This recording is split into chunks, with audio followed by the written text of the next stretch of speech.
All right, welcome, my friends, to episode 662. We apologize for the delay. We had some connectivity issues with George, but I think we have them all figured out now, so thanks for joining us.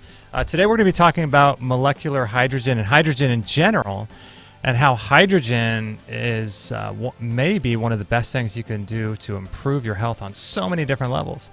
And this is sort of what I get really excited about, is this idea of bringing options of healing to folks around the world. And, you know, for some people it may not be interesting, for some people it may not be applicable, but for some people it may just be something that accelerates their health and takes them to the next level. And so we like to just sort of put everything out there and invite guests and people that have unique perspectives on the show, and then present ideas to you that you might be able to further do some research on.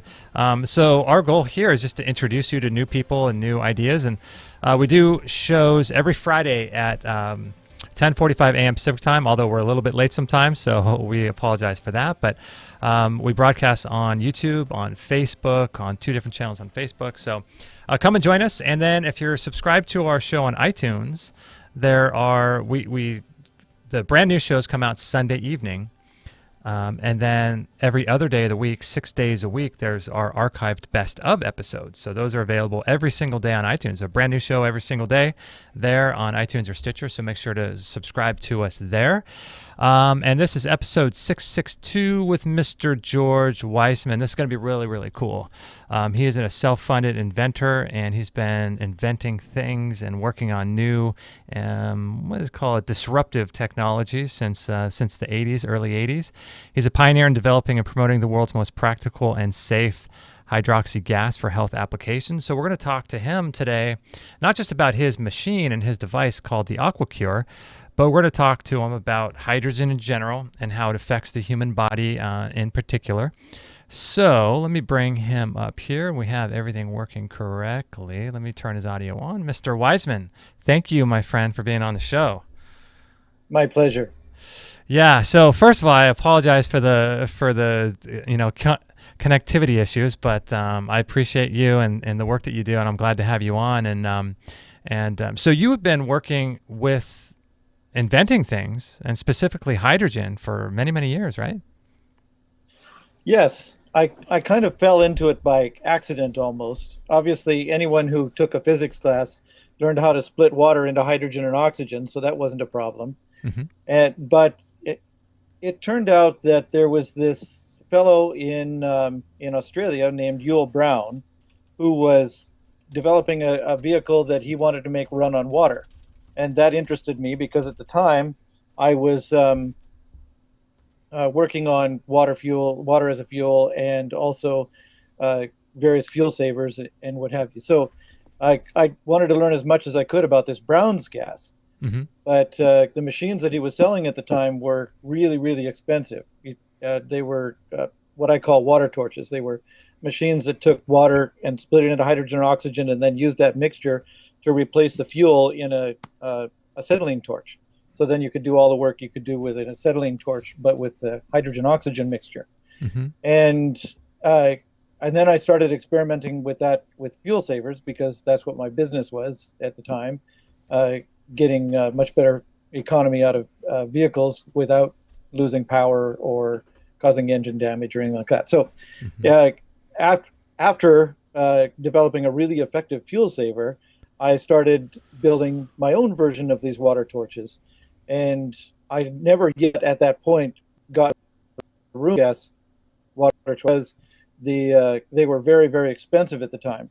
Like, the quote I got was almost $300,000. Whoa.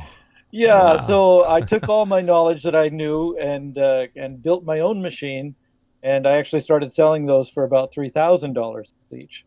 And after several hundred of those were out there, in the process of that, I actually did get into a room with one of the Yul Brown machines, and it turns out that my machines were half the size, half the weight, and produced the same amount of gas with half the electricity. Okay. So much more efficient. And then for some reason in 1996, a customer decided to use the gas that was coming out of it for a health purpose. And the health purpose was quite dramatic. He had a melanoma on his forehead, mm-hmm. and what he did was he bubbled the gas through water, and then he took that water and soaked a cotton ball, put it in a plastic cap, and taped it onto the melanoma. And he would change that out every few times a day. And in 3 weeks' time, the melanoma was entirely gone. And I didn't believe him. I just to take a combustible gas and use it for health purposes, I thought was a little bit woo woo. And I'm an inventor. No, I wonder what made that guy do that. I wonder. I have no idea. It was just inspired by some sort of, I don't know. It just, but it hasn't. It changed everything. After that point, I took the information that he gave me and spread it out as a possible use for Brown's gas to all the thousands of people that have been using my technology by that time. And I started getting reports back from the various people who decided to give it a try. Now, at this point, we're just bubbling the gas in water. And it turns out that there was a technology that would put hydrogen in water like even 30 years before that. And if you look at the Kangen machines by Enagic, for example, those are what you call flow-through electrolyzers. So you take tap water and it flows through the electrolyzer and it splits the water into high and low pH streams. And incidentally, in the high pH stream, it adds hydrogen. It puts oxygen in the to the low pH stream. So so it turns out that this high pH fad, if you will, and I call it a fad, because yes, the high pH water was healthful, but not because of the high pH. It turns out that it was healthful because of the additional hydrogen that was in it. And what happened was they eventually, about 3 or 4 years ago, they did a scientific study after 40 years.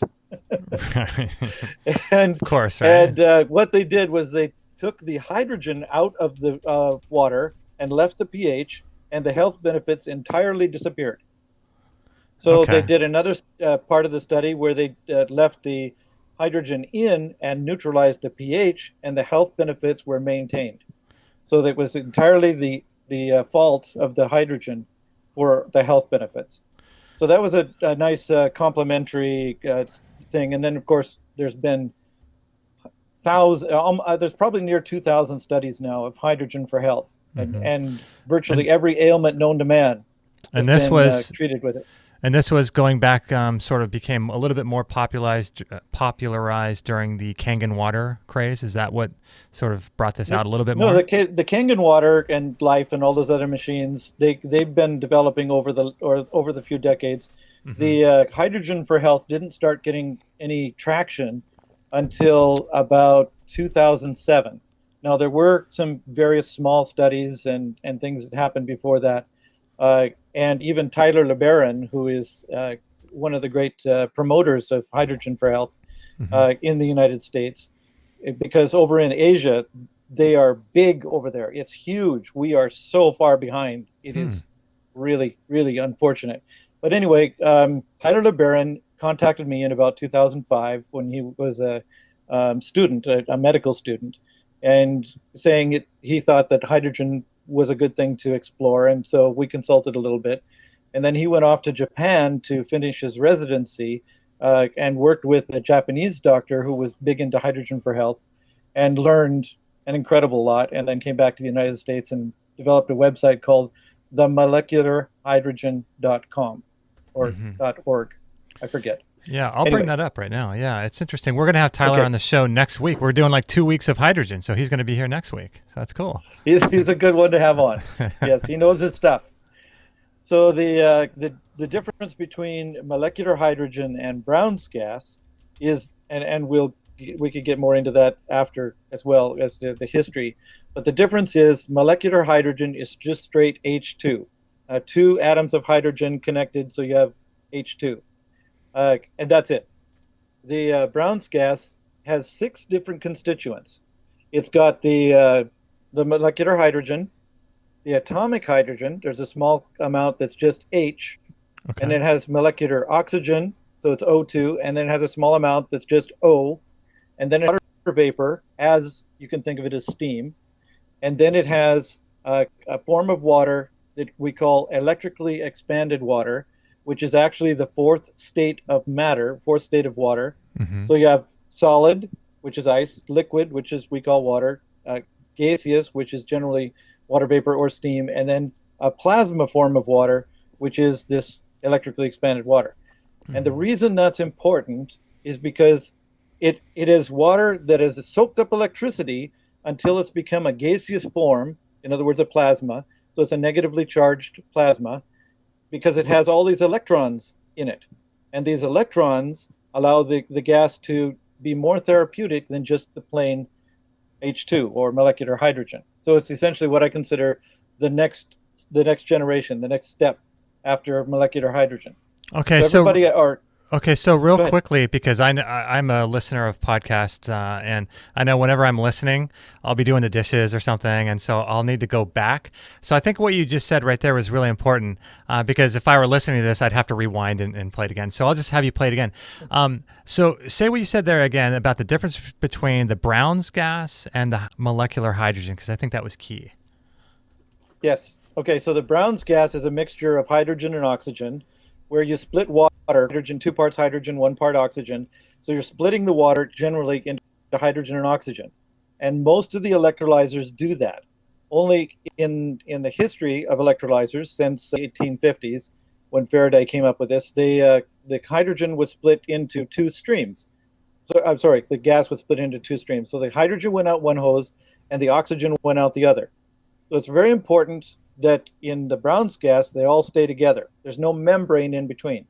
And because there's no membrane, that's where the electrically expanded water is formed.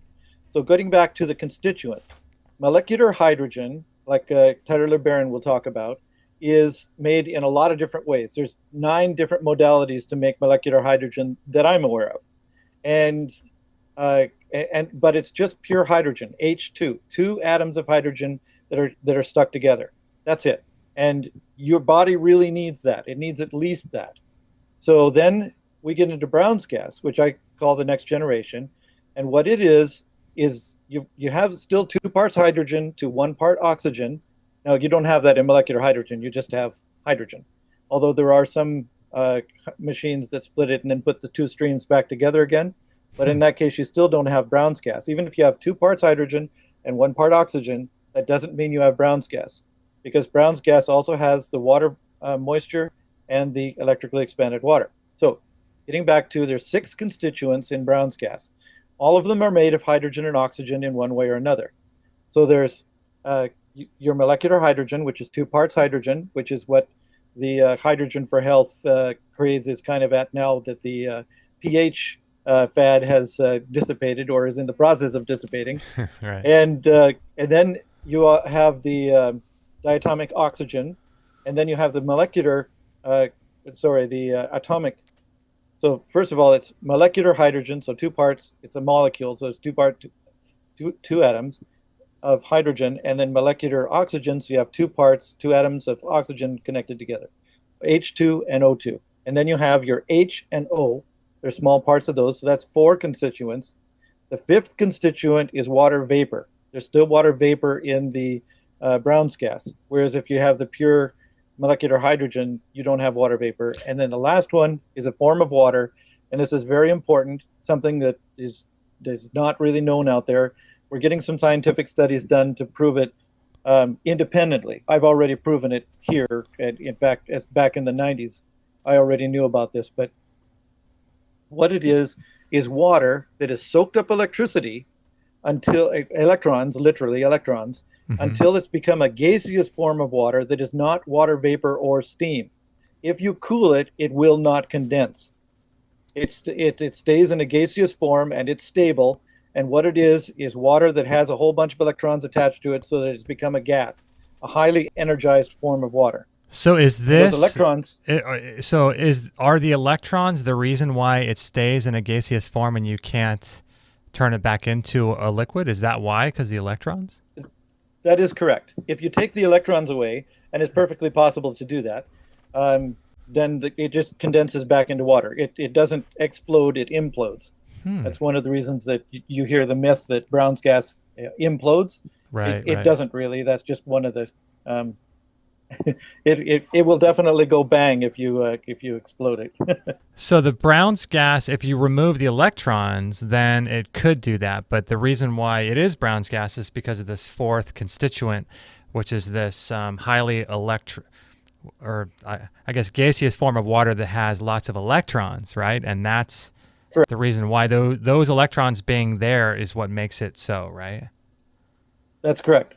Interesting. So I'm going to pull up an image here really quickly, just real quickly. And I think you shared this in one of your lectures.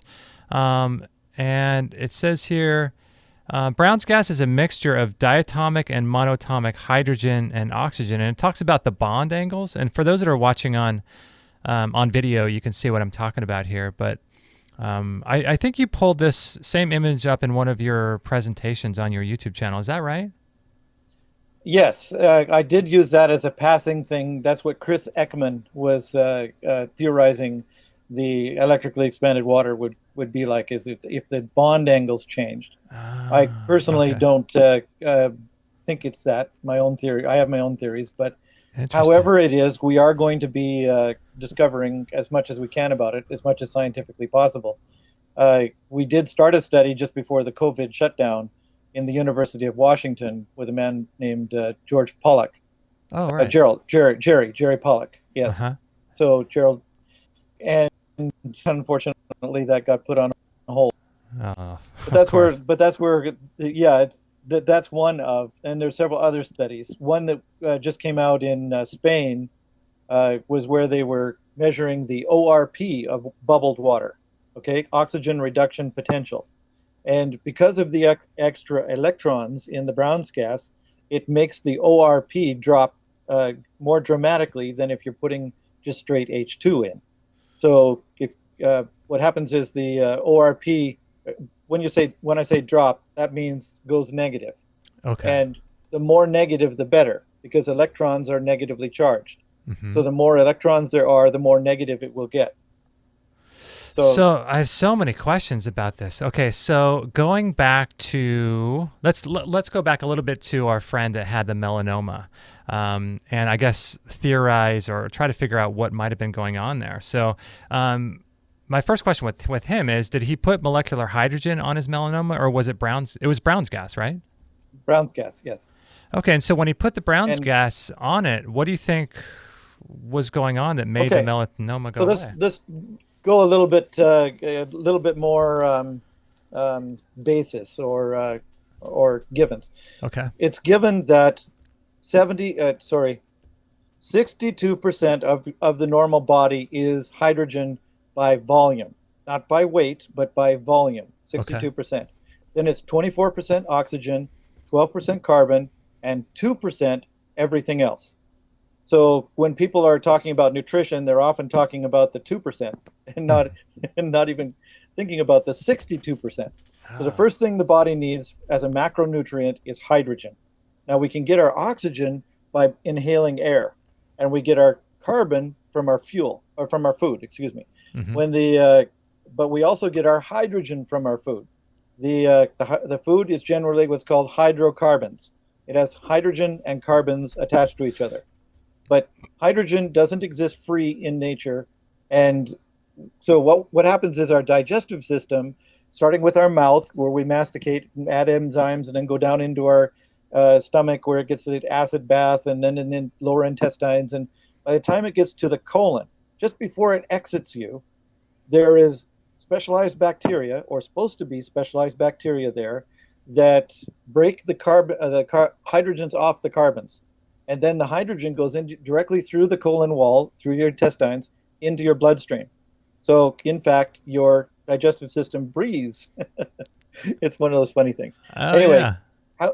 However, if you're not getting enough hydrogen, generally because you've decimated the bacteria in your digestive system, which virtually everybody in the world at this point has done, because of antibiotics and chemicals and even things like artificial sweeteners and what have you, they decimate. And those particular bacteria seem to be especially sensitive to all of these negative factors.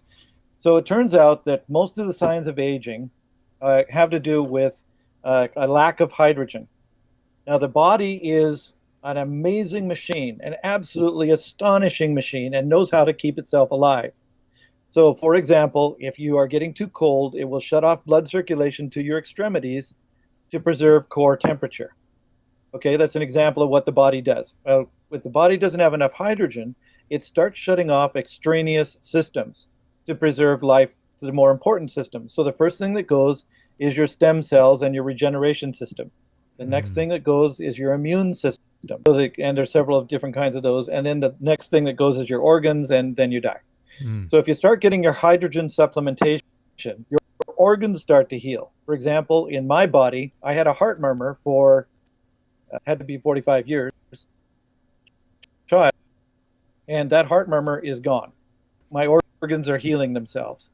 As I continued to inhale hydrogen, several other things happened, but the main thing we're talking about here is the immune system coming back online. I haven't been sick since 2005 when I started drinking the Brown's Gas bubbled water. So then the next thing that happened after I started inhaling the gas in March of 2016, there's a story behind that too. My scars disappeared. Like I had a fairly large scar on my forehead, which just simply, I noticed one day it was gone. And then I realized that I checked and all the other scars were gone on my body as well. So now I grew up on a cattle ranch. I had plenty of scars. Yeah, I'm sure. So what happened was my regeneration system had kicked back into gear, and instead of just it developed the stem cells to generate the skin properly. So these are the kind of reason why the hydrogen is really important, but why the Brown's gas is extra important has to do with the electrons.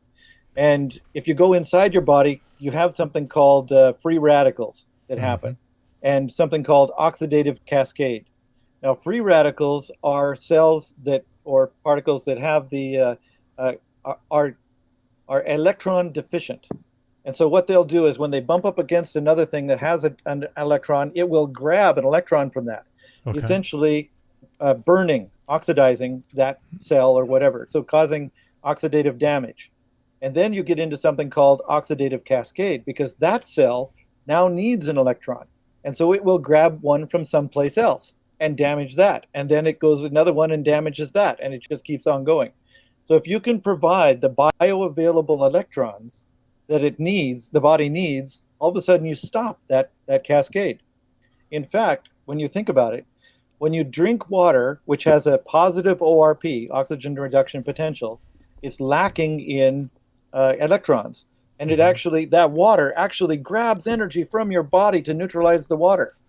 And if you drink water that has this negative ORP, which is what the Kangen machine was doing and that sort of thing, then it actually gives energy to your body. It gives those electrons that you need. So it's more like collecting electrons, and that's what's helping reduce the oxidation. Exactly, as far as that is concerned. But that's just the step of the energy. You also have the building blocks. The hydrogen itself is the building block of life. Everything that we know of that's alive is built out of mostly hydrogen. So when our friend put the Brown's gas onto his little extra cells on his body, we'll just call them extra cells, that he didn't want there, for lack of a better word. So when he did that, he was donating these electrons to his body, right? And I guess he was doing it, like you said, in a very interesting way. He wasn't doing it systemically by drinking the water, breathing the gas. He was applying it topically, like right on the extra cells. Interesting. Yes, that's correct. So at the moment, we have 4 protocols for this type of technology. You've got inhalation, or taking the hydrogen into yourself, drinking the bubbled water, or ingestion, and then you can apply topically the gas or the water. So there's 4 different protocols. And what he was doing is applying, if you ingest it or inhale it, your body decides where the hydrogen is going to go. It gets into your bloodstream, goes around, your body decides. But if you apply topically, you are deciding where it goes. So he sped up his healing considerably faster by putting the bubbled water directly on his melanoma. And that experiment, by the way, has been duplicated in a hospital setting in Germany a couple years ago now, with a guy who had a very large, we'll call it the C word, extra cells, on the back of on the back of his head. Yeah. And again, now in that case, what they did is they put a shower cap on, and then they put the gas in a hose, the gas itself, not bubbled water, in underneath the shower cap, and that's how they treated this particular person. And in 3 weeks' time, you could hardly see that there had been any problem whatsoever. It And was almost entirely mitigated. And was he using the Brown's gas or the molecular hydrogen? Correct, Brown's gas. Yes. Brown's gas. Specifically the Aqua Cure machine. Okay, interesting. Wow, this is so fascinating. So you said you've been doing this, well, I guess you back to 2005, but you've been actually breathing the gas now since 2016? Is that right? Yes, March of 2016. Oh. What happened was, the little story behind that, my customers, first of all, told me about the health aspect in 1996. And then I spread it around as something that people could possibly do, but I didn't do it myself. No. I was a disbeliever. Yeah. Okay. And so by 2005, I don't know which month exactly, they had convinced me enough to try it myself. My own customers convinced me to try it as far as the health application goes. Wow. So crossover technology from being a fuel saver and a torch fuel to health application. So I'm an expert in building electrolyzers, very efficient, very effective electrolyzers. But I hadn't done anything with the health. I've learned a lot since then. So in any case, between 2005 and 2016, actually the December of 2015, I remember very clearly, my customers were asking me, can we inhale the gas? Yes, we're bubbling into the water, we're getting some gains. Can we inhale the gas? And I was always saying, no, I was wrong. Okay, I was very, very wrong. Wow. And a customer sent me a video of a hydrogen bar, Brown's gas specifically, in Korea, where people could go in and buy a hydrogen treatment just like we buy a cup of coffee. They just go sit down, inhale some gas, and go on their way. And I realized at that instant, as soon as I watched that video, why that was okay, why it was safe. Because a hydrogen air mixture of under 4% is not combustible. Okay? It will not burn. So people could inhale the gas as long as they keep the hydrogen in the inhaled breath under 4%. It's perfectly safe. So I was in the middle of some things that prevented me from doing anything about it until March of 2016. But then I sat down with one of my modified machines with a cannula, oxygen cannula. So you just put it in your nose and over your ears. And in fact, I have one right here with a Brown's gas machine running beside me. Oh, cool! And this is what I do when I'm sitting at my computer. Usually, is I put the cannula on like this. Okay, that is so now cool. I'm inhaling the Brown's gas. I love it. So so as I'm inhaling, so I set up a video. It's a funny story because I didn't know what was going to happen, and all I was trying to do is experiment and make sure that it was safe so I could recommend it to my customers. Okay. And so I set up a video camera, and I got my apparatus, and I sat down, and I inhaled for a few minutes, but I had the video camera running just in case something happened and people would be what happened to George? She's dead. He died. Yes, on camera. Yes, exactly. So video my stupidity. In any case, it worked out fine, and I continued inhaling because, again, I wanted to continue showing that it was safe over a long period of time, and that's when my real health gains started. It was astonishing, and I had no idea that these things would happen. I wasn't doing it to get healthy. I was simply doing it to try to prove that it was safe. So the first thing that happened was the psoriasis on my elbows, knees, and feet just flaked off like within about 3 weeks' time. Really? Like a snake peeling its skin off, when it sheds its skin. And underneath was baby smooth skin. It was quite amazing. Wow. And in the weeks and months to follow, several other things happened. I can't even remember all the things. I'd have to go look at a list. But I lost my warts. They were all gone. Again, it's part of the immune system. So warts are a virus, and a virus that I'd had all my life, at that point over 50 years, was my body immune system got strong enough to get rid of it. I was able to be radiation resistant, where I flew to speak at a conference, and while I was there, I had a dark field test done of my blood, and the attendant or the technician could not believe that I had just been in an airplane for 4 hours, because when you're in an airplane, you're up high in the atmosphere and you get radiation damage, and she could see that there was no radiation damage in my blood. So the my tinnitus is virtually disappeared. I no longer wear glasses. If somebody was to look back at my Facebook page, for example, you'll see me with the glasses on. Mm-hmm. My hair stopped going bald. It's actually growing little hairs on the top where it used to be shiny bald. Mm-hmm. I lost my neuropathies. I had lost the feeling in the palm of my hand and in the fronts of my legs, and I got full feeling back. I can't even recall all the different things that happened. And these things, I thought I was healthy. I was just living with these because I thought that was normal. So, yeah. It's like we all get used to all these things, these nagging injuries or things, right? So I'm curious with the warts and the viral aspect because of this thing going on right now. Let's call it cupcakes. This cupcake pandemic. We'll call it that. So. You know, they're kind of related, right? The warts and the virus and things. And so yes, it is. With that, do you think that the molecular hydrogen was actually going after them and killing those themselves? Or do you think that it was supplying energy and ATP in the mitochondria to then be able to have the energy to go after those cupcakes that was happening in you? Yes, the cupcake killer is your body, not the hydrogen. Okay. Hydrogen kills nothing. Okay. Nothing at all. It's totally inert by itself. But what it does is feed and give nutrition to your immune system. Your immune system, killer there is. And it'll take out virtually any pathogen. But it needs its fuel. It needs its ammunition. It needs to be maintained and developed. So that's what we're doing is we're increasing the cupcake killing capability of your body. But at the same time, we're also giving it energy, like the electrons it needs, to act as ammunition.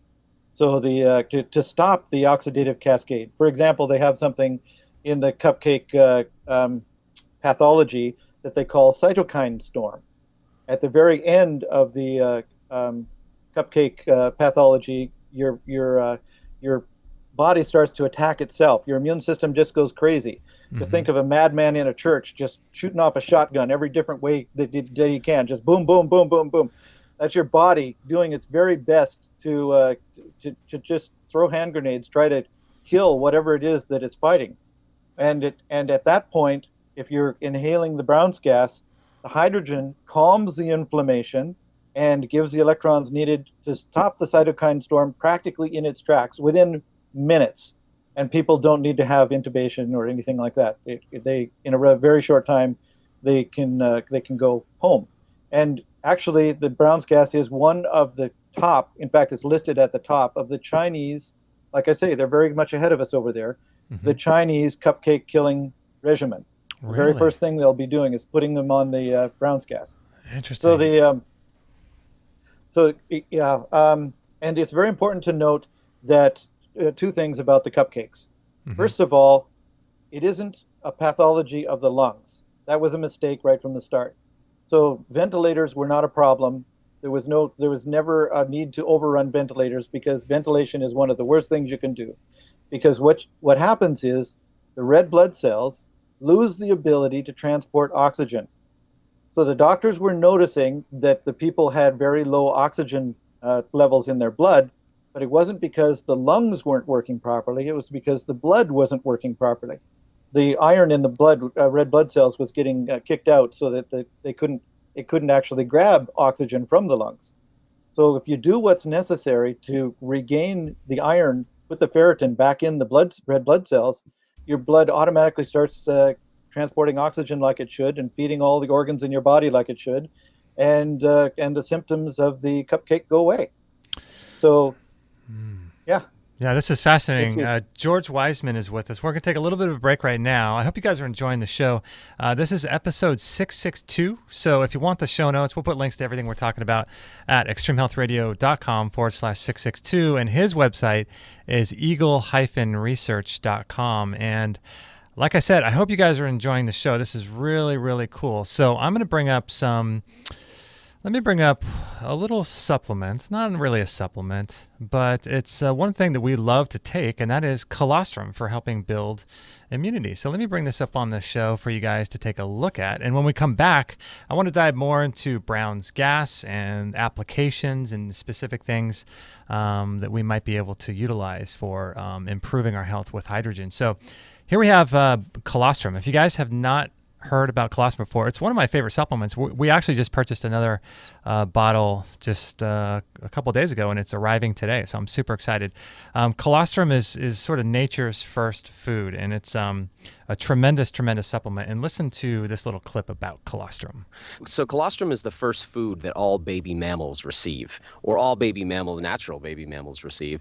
So when we were born, our mother's breasts were initially filled with colostrum before actually there was any milk available to us. And in an ideal circumstance, that's the first thing we drink. Well, the same is true for all mammals, and it's especially true for cows.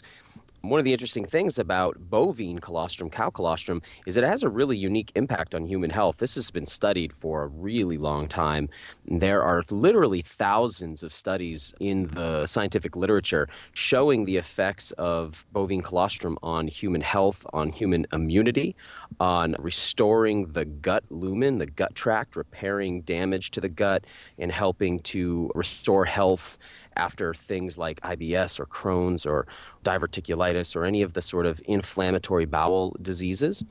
And it does this through a number of actions, but primarily through the fact that it contains all of the known mammalian growth factors. And these proteins that we call growth factors initiate growth in tissue throughout the body. And each type of tissue in our body has a specific growth factor. Well, they're all found in colostrum. Yeah, colostrum is just an amazing supplement. It's more like a food, and so you can make pancakes with it. You can make breads with it. You can put it in your coffee. You can put it in your smoothies. You can have it with your ice cream. You can just put it in warm water, or you can even add it to milk. And it's just such a great supplement. It's super creamy and rich. It's like, oh my gosh, like even if it wasn't so good for you, I would still probably take it just because it makes everything you already make taste so much better and creamier. It's just great. And coming up with this, what do I call it, cupcake phenomenon that's I think is going to make a resurgence here in the coming months, especially with flu season. I think this would be a really great strategy to have some colostrum. And I wanted to tell you too, our buddy Daniel Vitalis, who you just heard from right there, is doing a sale on colostrum right now all the way to, I think it's July 3rd, 2020, and it's 20% off. So the one we bought was the 2 kilo, and that is $59 off. The 1 kilo is $35 off, and the 6.5 ounces is $10 off, and there's a bunch from $6 off of the capsules. So you can get a big discount. And I think they only do this about once a year. But you have to use the code WeAreImmune. So if you're watching on YouTube or if you're watching on Facebook, there should be links down in the description for this colostrum. And the coupon code again is the letter R, immune. And if you go through our link, it'll support Daniel, it'll support us, and it's just good stuff. And we like supporting good people doing good work, and we like to bring great products to you, and that's how we sort of make our show for free. And the other thing I wanted to tell you about was our Relax Far Infrared Sauna. This is a really great device, and it's something that I use 3 or 4 times a week, and it is a far infrared technology, which is incredible for helping to detoxify chemical solvents, particulates, heavy metals, all kinds of things that get stored in our fat cells, and sweating them out through using far infrared light. It's actually a light, and it's not a heat wave. It's a light that actually oscillates your fat cells and allows them to shake loose a lot of those particulates. And here's our biological dentist, Dr. Stuart Nunley in Marble Falls, Texas, who, by the way, if you're looking for a good dentist, if you're looking for the best dentist, go to healthysmilesforlife.com. That's Dr. Stuart Nunley. He's a salt-of-the-earth guy. Love him. He's such a good guy. But anyway, for many, many years, he was removing people's dental amalgam fillings without any protection, mercury fillings. And over time, he got poisoned. And listen to his story about that. You know what I chose to do? I chose to go very, very slow as I detox. So one of the things that I did is I invested in an infrared sauna, which was huge. That was a big, big part of my healing because, interestingly enough, many times patients who have heavy metal toxicity lose the ability to sweat.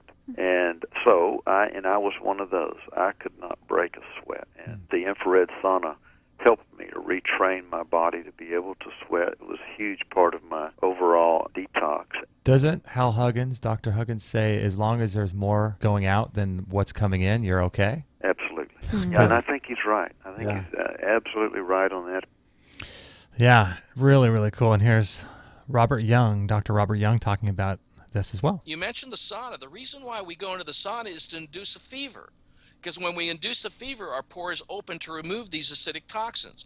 The reason why we jump on a rebounder is to activate the lymphatic system to remove acids out through the pores of the skin, which is the largest elimination organ of the body. So we do this on a daily basis. And this is when you enjoy the greatest level of health and vitality. Take your money and invest in yourself and educate yourself and take care of your bodies. You know, go buy a rebounder, go buy a infrared sauna, go buy organically non-GMO'd food. That's your healthcare plan. It's so true, right? That's your healthcare, is investing in yourself. And one of the things I like to tell people is, hey, turn your home into like a healing sanctuary. Bring some of these tools into your home, like maybe the Aqua Cure, or maybe one of these saunas, or maybe some other, like a Bellicon Rebounder that we have in our store. Bring some of these things into your home so that you can utilize some of this technology for your home living, and you don't have to go somewhere to go get some of these devices or use some of these things. You can do it all at home, and this is really what I'm want to teach people. And I wanted to show you. I mean, there's so many articles. Like here's one here: going to a sauna. This is from the Telegraph, the London Telegraph. Going to a sauna twice a week cuts pneumonia risk, studies find.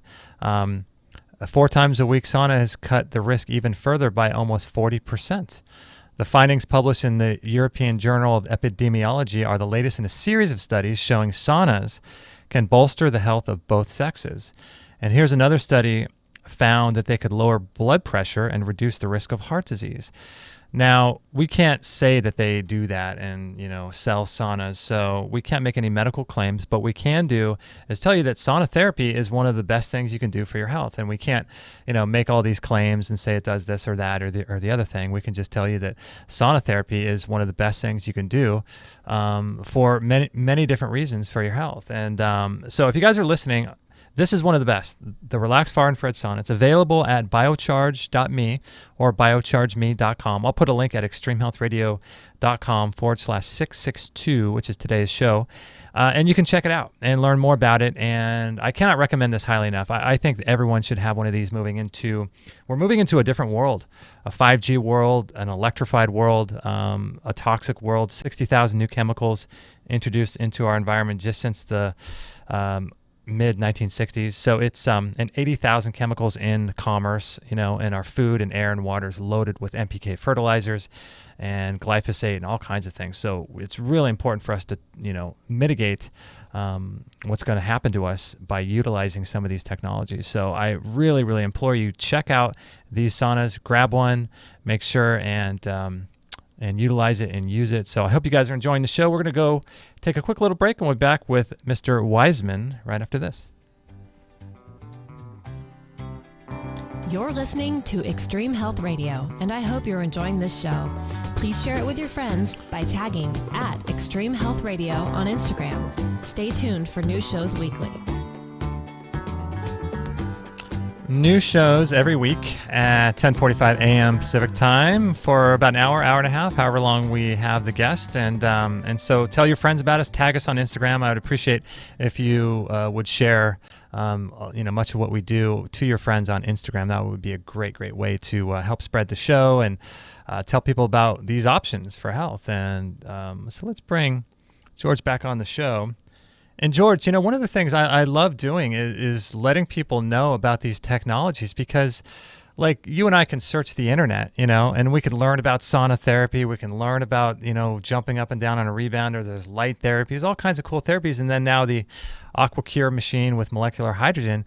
But if it weren't for a podcast like this, and I'm grateful for so many shows like this out there telling people there's options, like you don't have to, like one of the graphics I just shared on our Instagram was doctors have a small slice of the pie, but they think they encapsulate the totality of knowledge in the universe. And if they don't know about it, it somehow doesn't exist. It's crazy. That's very, very true. And any honest doctor will know that actually they don't heal anything. The body heals itself. The best they can do is put the body into a state where it can heal itself, mending a broken bone. But they have drugs that affect the body processes in various ways and what have you. But in the end, the body always heals itself.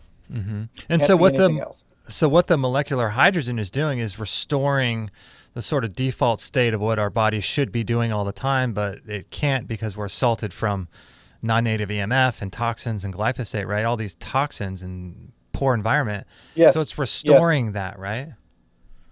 Yeah, the glyphosate. I'm glad you mentioned the worst. In any case, yes, that's exactly what you're doing. You're supplementing something that your body is now not getting the natural way because you need those microbiome to do it. And we've decimated the microbiome. So the best we can do at this time until we figure out a way to reestablish the microbiome, and incidentally, certain kinds of colostrum and prebiotics may help that, is we supplement with things like with the Brown's gas. And that restores the body to health. And several things happen when you're restored to health. For example, I said I grew up on a cattle ranch, and I'm I'm familiar with things like post pounders and stuff. And the other, it was about 2 years ago now, I was pounding a post with a post pounder, and I sprained my shoulder quite badly. And I knew it would take at least 3 weeks to heal that sprain. But I was inhaling the gas at that time, and 3 days later, it was healed. 3 days. Now, I'd had lots of sprains in my life, and I knew that 3 days was pretty exceptional. And we're talking full use of my, without pain-free, full strength, back in 3 days. And that's fascinating. So I have a question about that. It's fascinating because do you think it's a type of thing where we had Sophia Smallstorm on our show recently, and she was talking about how grounding to the earth, what you're doing is basically collecting electrons, these free electrons coming from the earth, and we're collecting them. And that was a really cool way of putting it. And I'm wondering, with you and healing so fast, is it a type of thing where over time you're collecting these electrons so that when something does happen, you're able to heal really, really quickly? Is that kind of, you're storing these electrons over time? Is that I'm sure that the body does store against future issues. But at the time, I think I hadn't been going on very long, and I really think it was the inhalation. For example, a friend of mine inhales. He's 87 years old, and he takes or took blood pressure and medication.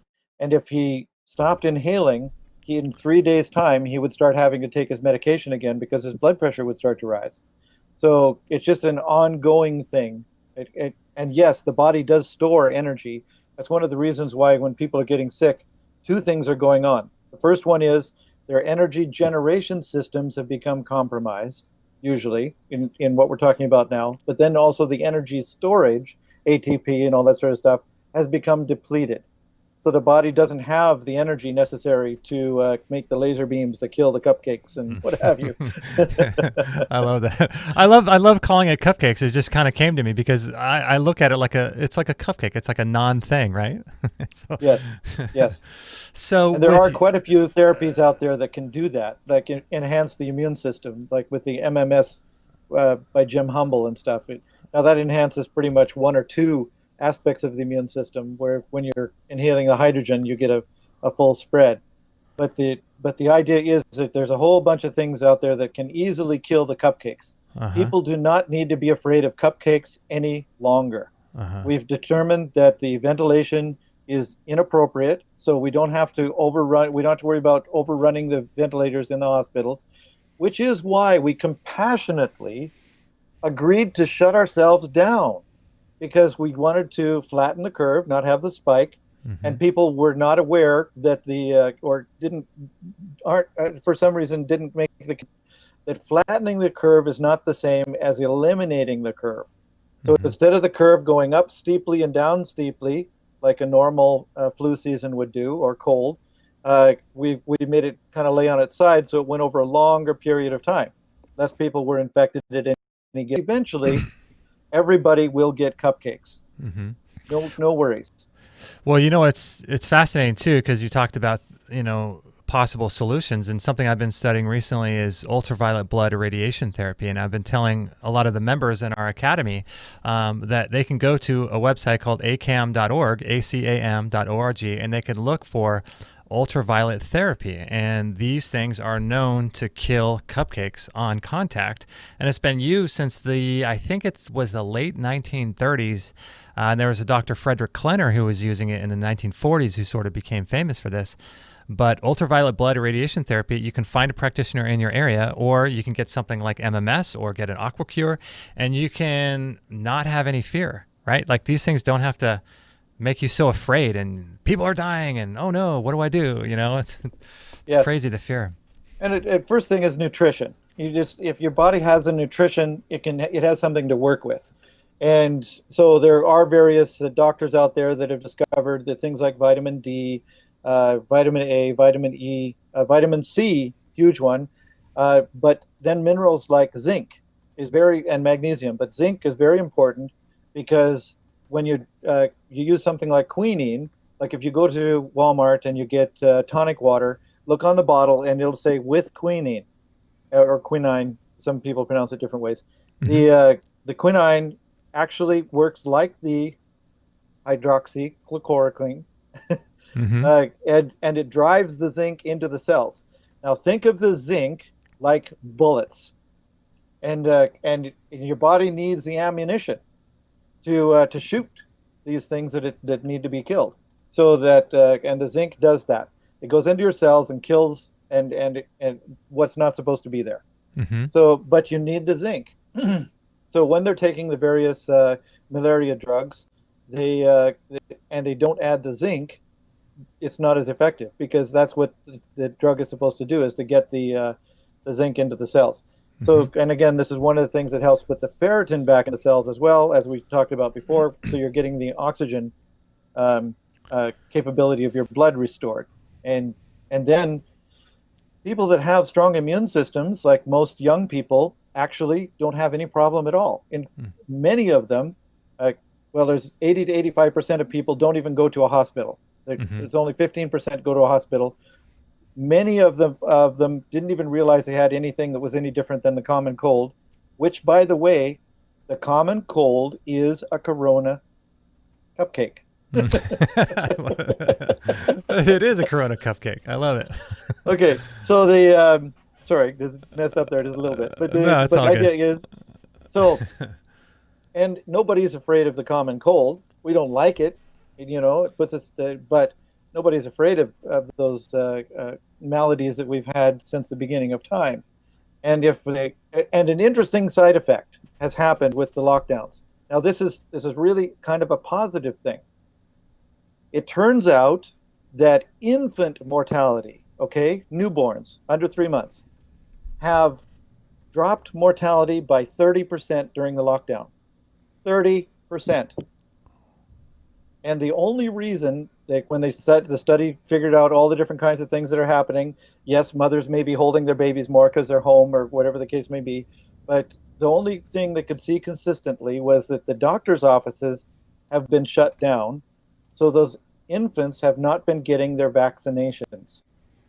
Wow. And the infant mortality rate has dropped dramatically. Isn't that interesting? Wow. Yes. Wow, that's so fascinating, and I think I think this is going to affect so many different aspects of our society. So I'm curious, with like the Brown's gas, for you personally, your machine, the Aqua Cure, makes both Brown's gas, right, and molecular hydrogen. So what do you molecular do? hydrogen is part of the Brown's gas. It's one of the 6 constituents. Okay. There's hydrogen and oxygen in various forms, and those 6 different major constituents all together form one gas, comes out the same hose. So right now I'm inhaling molecular hydrogen, molecular oxygen, atomic hydrogen and oxygen, water vapor, and electrically expanded water, all at the same time. And that is sort of what's called Brown's gas. Correct. All of those 6 things. Interesting. So is there any not upside, what's the right term I'm trying to think of? Is there any upper limit? Like, can you do it too much, or what's the sort of standard protocol? That's a very good question. It turns out, I had to learn this for myself, but it turns out that there is no toxic limit to the gas, to the molecular hydrogen or Brown's gas, either one. Okay. Because what happens is once your blood gets saturated, you actually exhale any excess. Your body just, if it can't use it, it gets rid of it. So once the blood is saturated, you need very little to maintain the saturation. So if you have an Aqua Cure machine, for example, you can actually turn down the volume of gas that's being produced to a lower level, and you'll still get all the benefits, and away you go. So the thing that really helps is length of time. If you inhale for 15 minutes, you're not going to get the same benefits as if you inhale for a longer length of time or multiple times. Tyler LeBaron, if you ask him, he'll tell you this. It's better to get hydrogen several times during the day than it is to do it in one shot. But some people just don't have time to inhale several times during the day, running home or whatever the case may be. So one shot's just the best that they get. But there was a study. We don't have a word for the C word. I know, right? Cupcake. But there was this woman who had problems with her lungs that metastasized into her brain. So she had 2 diseases now. Well, metastasis, you're talking stage 4. So when you go to the stage 4, that was actually an earlier version of the machine that you're showing a picture of right now. That was the Aqua Cure EA-H160. Oh, okay. The later version has a tower on it. Oh, cool. So and you could get it from a picture of that probably from eagle-research.life, L-I-F-E. Oh, I'll bring that and up. Okay. That pretty much that's a little sub website that I did because I've been inventing for decades, and my eagleresearch.com website is full of all my other inventions. So I made a little sub website called eagle-research.life. Oh, cool. And okay. in that one, you can see the purchase the Aqua Cure. If you click on that, you'll see the picture of the Aqua Cure AC50, model AC50. Now the AC50 has this ability to turn down the production of the gas. Yes, that's the picture. So up on the upper left-hand corner there of the AC50, the little screen, you can turn down the volume of the gas. Yeah, just you can go down and to the left. Yes, there you go. Is it right here? And then down more. There you go, right I there. See. Okay, cool. On the right there where it says duty, you can change the percent of gas that the machine is making from 0 to 100%. So you can literally give the gas safely to an infant or to a 300-pound man. And if you're bubbling in bath water, oh man, people when they use their bath like a spa, they do this in Japan. You pay a lot of money in Japan to do a bubble bath with the Brown's gas bubbled water. Wow. And it makes your skin feel absolutely amazing. So it's one of the things that can be done. And our machine can pretty much do everything, including other protocols that we're going to be coming out with. I built in the capability into the machines, but I haven't got the attachments ready to present yet. Yeah, I want to ask you about deuterium because I think that's something that you mentioned before that may be coming soon. So, but I think you were just about ready to share a story of a lady. Is that right? Yes. So what she did was she inhaled for a minimum of 8 hours a day. And so again, we were talking about the length of time. Mm-hmm. And I think it was about 3 months time. I'd have to if you go to the eagle-research.life website and look under the scientific studies, you'll see the scientific study where this woman inhaled the gas for hours at a time and in about 3 months' time, the all the metastasized, whatever we want to call it, cucumbers was gone. Cucumbers. Okay, good one. Good one. I was going to call it candy, but cucumbers, I like that. Wow. Wow, that's interesting. So she had these cucumbers where in her body? The lungs and brain.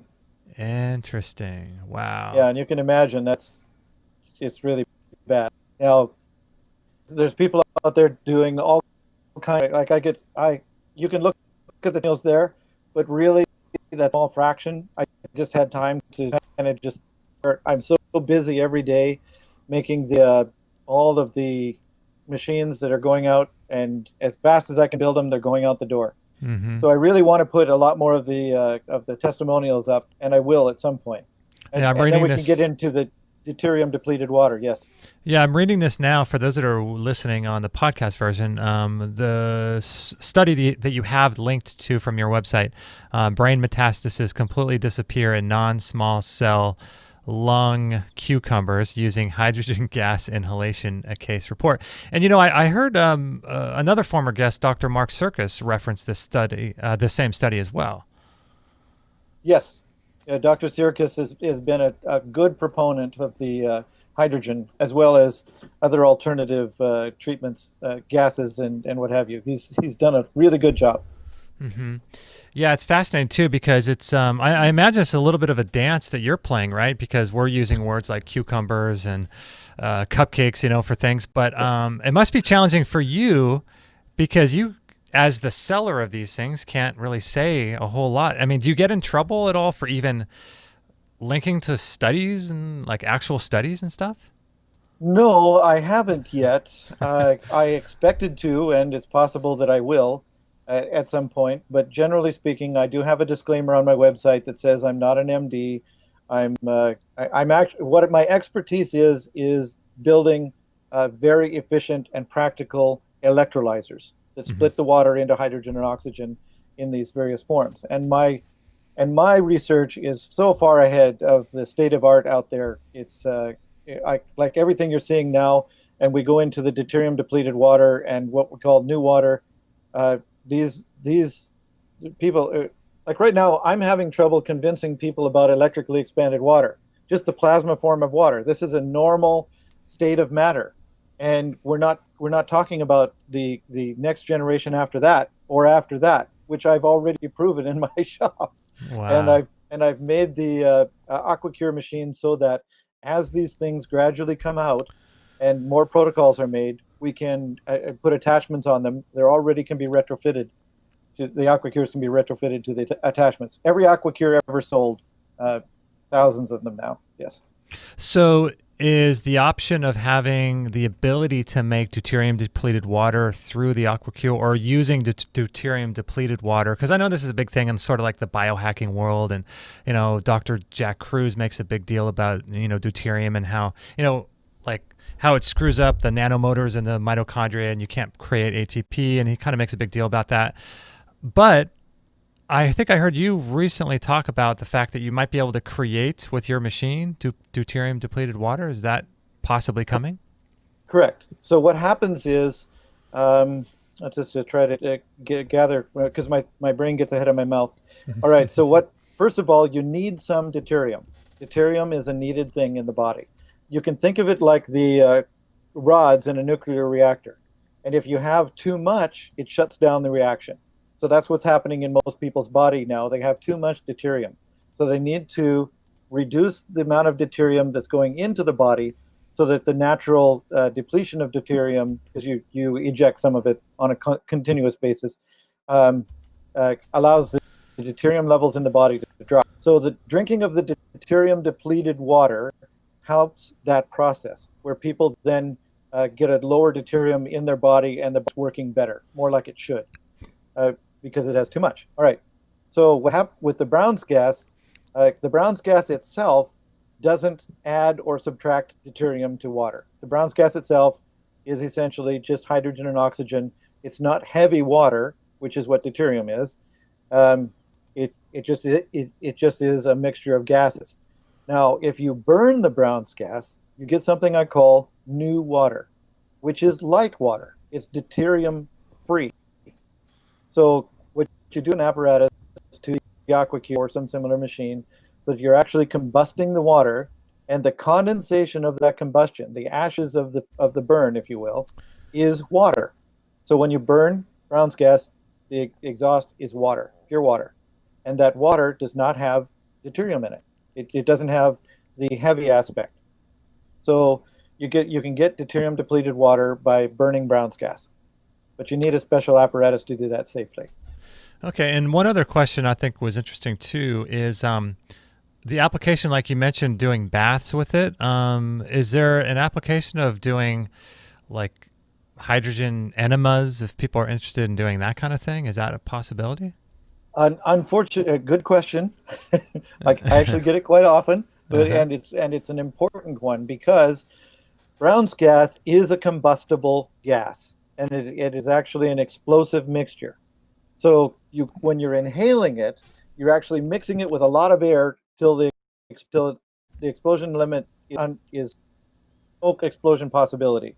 But if you were trying to put it in the surface of your body, the pure Brown's gas, you're putting an actual explosive gas without any air into your ears or your anus or other parts of the body. Mm-hmm. And unfortunately, blowing up a balloon with this stuff, like expanding a balloon, and if anything ignites that gas, you're going to have an explosion inside your body. Explosion in your ears is not going to do your eardrums any good. Explosion in your anus is not going to do anything in there any good. No. So if you had molecular hydrogen, no problem. There's no oxygen. So then you could do insulfation, they call it, with pure hydrogen, and that would be a good thing.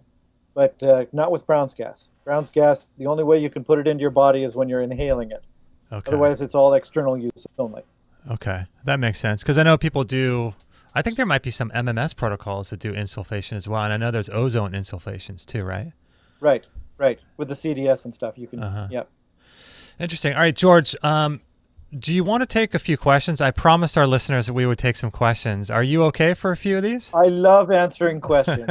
Ask away. Okay, cool. Here we go. Let's do that. All right. So let's take some questions here. And I'm going to go. So if you guys are watching on Facebook Live or let's see, Twitter Live, come over to our YouTube channel and you'll be able to ask questions there. So I'm going to try to scroll up to the top and get to some of these questions. And please write them in all caps too, if you would. George Wiseman is here with us, eagle-research.com, and this is episode 662. All right, let's see here. Okay, we were talking about hydrogen peroxide food grade. I'm not sure exactly what the question there is. He's using electrolysis, the oxygen-hydrogen mix. Okay, I don't know. Let's see. Let me try to find some of these good questions. Okay, so here's one here. What do we look for or have to worry about if we're looking at a regular HHO generators from China? I don't have enough money for a molecular or Brown's gas generators. Are they helpful or harmful? They are very dangerous because they don't have the safety protocols built in. Just one example is the pressures that they do. If you take the chassis that I use, I actually buy a chassis from China, and then I tear it completely apart and rebuild it from scratch to put in as much of my version of technology as possible.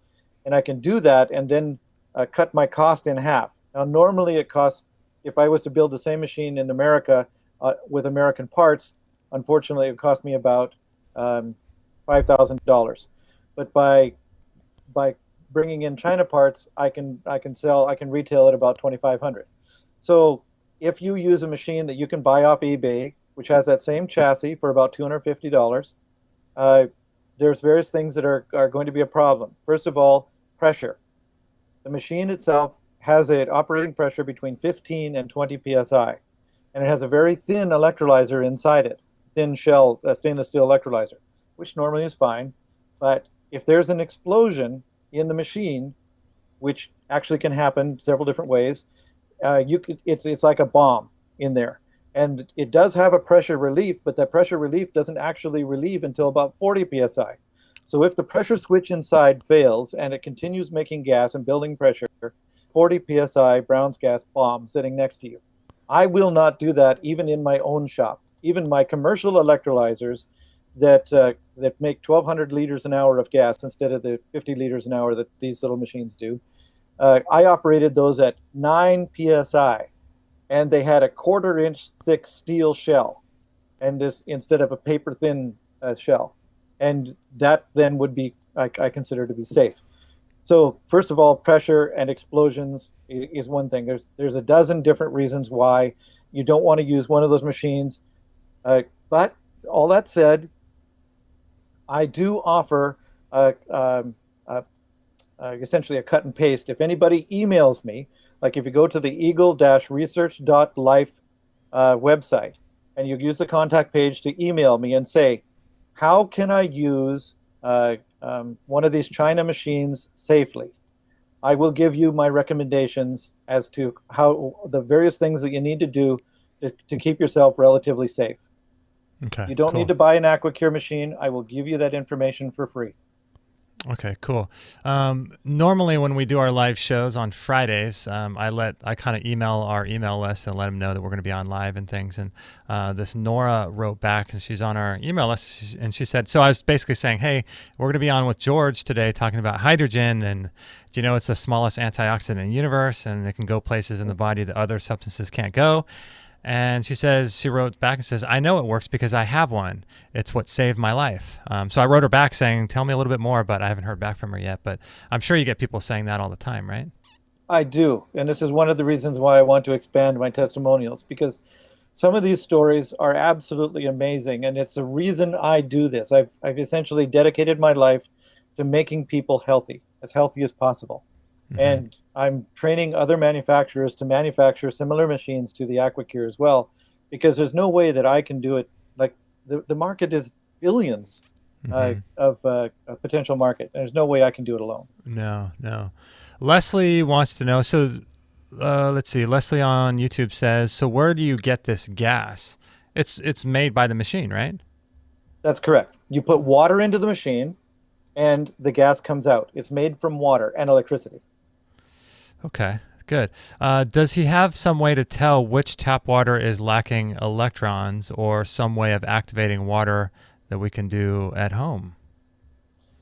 Good question. You buy yourself an ORP meter. You can go to Amazon or many other places, and you can buy these meters. ORP meters measure in millivolts, and essentially what they're doing is measuring the electrons in the water. And there's a lot of things that can change ORP, but in our particular case, we're talking pure water. Mm-hmm. Now, you don't put tap water in the machine. You only put distilled water into the machine. Okay. But if you're measuring your tap water, you want to know what the ORP of your tap water, you can buy these little ORP meters. They're about this long, about 6 inches long, and measure the ORP. Now, we have like a really 12-stage Omica Organics reverse osmosis water filtration system under counter in our house. Would RO water work as well? There are a few RO meters that can make water that is equivalent to distilled. Very few. And even those need to be maintained religiously. Okay, so I don't know if yours can or not. I know that there's one in England called Osmio that can, but and it's the only one I've seen so far that can. But again, you have to religiously maintain the machine. So you need at least 60,000 ohm water. There's meters that can measure the electrical resistance of the water, because water itself is a dielectric. It won't transmit electricity. Mm-hmm. If there's anything in the water, though, that transmits the electricity. So that's why you know when water is very pure, when it won't transmit electricity. Oh, I see. Okay. Yeah, and there's a lot of distillers out there, or you can buy distilled water, but we have one on our store, the Aqua Nui, that's really good, and that's a water distiller. So you can just use distilled water, and that's what you use as your starting water for this, right? Correct. Okay. Darren says, cool, I love this. How much? I want one. That's cool. So they're available on Eagle-Research. Is that where people purchase them? Yeah, eagle-research.life is the most appropriate website to go to learn about the Aqua Cure and the various health benefits of Brown's gas. Okay, Sorab wants to know, and a couple different people too, about the free energy information you have on your website. And I know that like we could have done a whole show with your history with free energy and making devices. We just decided not to do that today because I want to hear about hydrogen. But people can find out all about your side of that on your website, right? Free energy and things. Yes, unfortunately, the website crashed last year. What happened is I built it originally in 1996, and the server, the HostGator in Texas, constantly upgrades their server software, and they reached a point in their upgrades where they no longer supported the legacy programming of my 5,000-page website. So my website literally disappeared from the internet. It was It wasn't a fun day for me, I'm telling you. So what they see there now is a patchwork of what I've been able to put together. Rebuilding the website from scratch, essentially, and then hopefully building it in such a way that it can be continuously upgraded.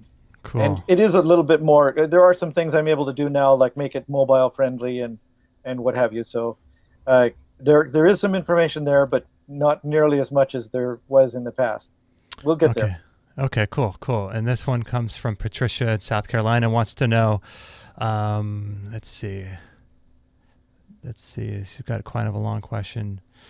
Basically, she wants to know how often you come out with new versions of the Aqua Cure. I don't think we're going to come out with a new version of the Aqua Cure for at least a year, maybe two, from this point. Mm-hmm. The Aqua Cure has been selling since mid 2016, and the very first ones were pretty primitive. They were effective, and I actually have a verbal testimonial from the very first guy who bought one. He was blown away. Anyway, but I've made upgrades on a consistent basis to that actual model. The biggest upgrade was when I added the capability of adjusting the gas production without electronically rather than mechanically. Okay. So it made it really easy for people to do that. And at the same time, I added the tower, and recently I've added or exchanged out for a better pressure switch and things like that. So I make little tweaks inside the machine, but the basic machine is the same as from the start. Okay, cool. Looks like Raymond has purchased one of your devices, and he said he mentioned to you about using hydrogen with ozone, and George suggested using hydrogen for 4 days and then ozone on the other days. Do you have much experience using ozone as well? I don't have a lot of personal experience with ozone, but I do know that ozone and hydrogen cancel each other out. So you need, if you're taking ozone treatments, which are very effective for various things, chelation and stressing the immune system and such, if you use ozone, you can't use hydrogen at the same time, or they just cancel each other out and you're not getting a benefit from either. So what you do is you do your ozone treatment first. And at the time I gave this gentleman his advice, I was saying use ozone one day and hydrogen maybe other days. But I now know that as long as you separate by about 3 hours or so you do the ozone, let it do its job, and then use the hydrogen to come in as the cleanup crew. So the hydrogen will negate or eliminate the free radicals that the ozone created, and help the body heal from the various stresses and enhance and rebuild the immune system, those sort of things. So it works really good if you do the ozone and then do the hydrogen. Okay, but cool. Separate it by at least 3 hours. Okay, that's good to know. Space Monkey says this channel is always on it. Thank you. I appreciate that. That's cool. We try to bring guests and people to you that are going to open your eyes and maybe allow you to go down rabbit trails that you never thought possible. So that's why we do what we do. Let's see. George, do you think it's possible to live on hydrogen gas, sunlight, infrared light, and mineral supplementation with no food? Fasting and infrared sauna, I rarely get hungry. I focus on body H2 with a keto-ish diet and H2 water. Interesting. Fasting is a really good thing to do. Lowering your carbohydrate intake lengthens lifespan. I don't know how many studies that have shown that. Mm-hmm. So really a person should eat only what they need, and then of course as close to organic and chemical free as you could possibly get if you're going to be eating food. Okay. I love food, and I So do haven't I. yet figured out how to not eat, but I do eat only once a day when I'm inhaling the hydrogen, which has been for the last 4 years now. So because I found if I ate more than once a day, I would start to put on weight, Okay. and because my body would store the excess. I did not need as much food when a large portion of the food, the nutrition that my body needed, was the hydrogen. Like when you're eating food, that's where you're getting your hydrogen from. Mm-hmm. Now, if you're inhaling the hydrogen, it'll really help fasting because you're actually getting your major macronutrient without even getting any calories at all. So you maintain the fasting protocol mindset without having to consume technically what people usually figure is food. Yeah, no, that's cool. There's people talking. I used to do more intermittent fasting than I do now, but people have been saying too, when you're exposed to certain frequencies of sunlight, biophotons from the sun, essentially food is a repository for light. So we're eating sunlight through the food, and when your body is, taking in all these electrons from the sun, that we're able to go longer periods of time without eating. So it's kind of similar, probably, to what you're saying with hydrogen. Yes. Yeah. So Plant Love says, "Hey George, I love my Aqua Cure." That's cool. Plant Love must have bought one from you. That's great. Let's see. Can I use it while training? Absolutely. Okay. So, what would that mean? Can you lift weights? Or I guess you could run on a treadmill with it, but you couldn't really train and run a treadmill, a rebounder, bicycle, like a stationary bicycle, anything you're pretty much doing in place. You can do some calisthenics if you use a long hose, like they make 20-foot extension hoses for the cannulas. Just got to make sure not to wrap it around yourself. Right. But yes, there's some housewives, for example, that do their Brown's gas treatment while they're doing the dishes and straightening up the kitchen and stuff, and they can walk around the room because they have a longer hose. Or there's some people that put the Aqua Cure in one place, and then the hose can reach to the living room or to the bedroom or to the kitchen, so that then they can you can be active and inhale. Yes. Okay, cool. Here's one from one of our Academy members, a really cool guy from India living in Texas and Dallas, way above. And he says, is there any evidence that the body can produce this naturally, just like water? So there's, in complex, I think, 4 of the electron transport chain in the mitochondria, your body creates water. And so what he's saying is there any evidence that the body can produce hydrogen naturally, just like water is made in the mitochondria? And I think that's what you're saying. It can, as long as the gut microbiome is sort of restored and intact. Is that right? There's actually several mechanisms in the body that can make hydrogen from water or food or glucose. You can, but most of those take a lot of energy. You need, and it tends to be more energy than you get from it. But you can make the hydrogen in these various aspects. The one that requires the least amount of energy is the gut microbiome, because those little organisms do the job for you. Okay. And so it's not taking any necessarily energy from your body. However, there are several mechanisms. Doctors can tell you more about the actual progression and how that all works than I know. But yes, to answer your question, yes, there are several ways to make hydrogen in the body. Generally, the microbiome is the most efficient. So it's one of those things, right, where your body can make it, but when you're sort of flooding the body with it, it can do some extraordinary things. It's kind of it's like, can you drink a couple sips of water versus getting enough water to really hydrate you at a cellular level? So you're kind of giving your body more than it needs, do you think, by using a Aqua Cure? Well, your body never gets more than it needs because it only takes what it needs. And as I was saying before. And they actually did a study. Japanese are obsessed with long life, appropriately so am I. But they did a study a few years ago where they took several families that were long-lived and several families that were short-lived. And they measured the hydrogen in their exhaled breath. And they discovered the families, the members of the families that were long-lived had a lot of hydrogen coming out. In other words, their blood was saturated with enough hydrogen that they had excess. And the families that were short-lived tended to have very little hydrogen coming out of their mouth, or out of their breath.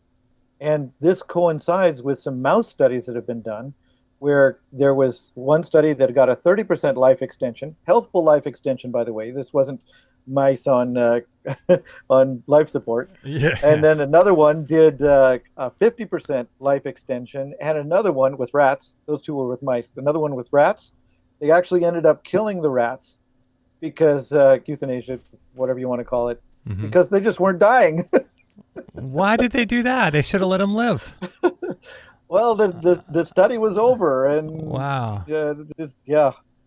Wow. So I would have let them live too. I would have put them in my living room and had the little rat cages there and fed them, but no. Yeah. It's interesting. So the evidence seems to prove, at least in mouse and mice studies, that it improves the length of life. That's interesting. Right. Yes. That's always good, right? Healthful life. Healthful life. Mm-hmm. Yes. It's important that it's healthful life. You don't want to spend decades all gimped up. Yeah. I love that, gimped up. So what's interesting is, how rad would it be if we could have people in hospitals given this Brown's gas inhalation when they're in their hospital beds? How amazing would that be? It would be absolutely amazing, first of all. And it's actually coming about. There are hospitals that are starting to experiment with this.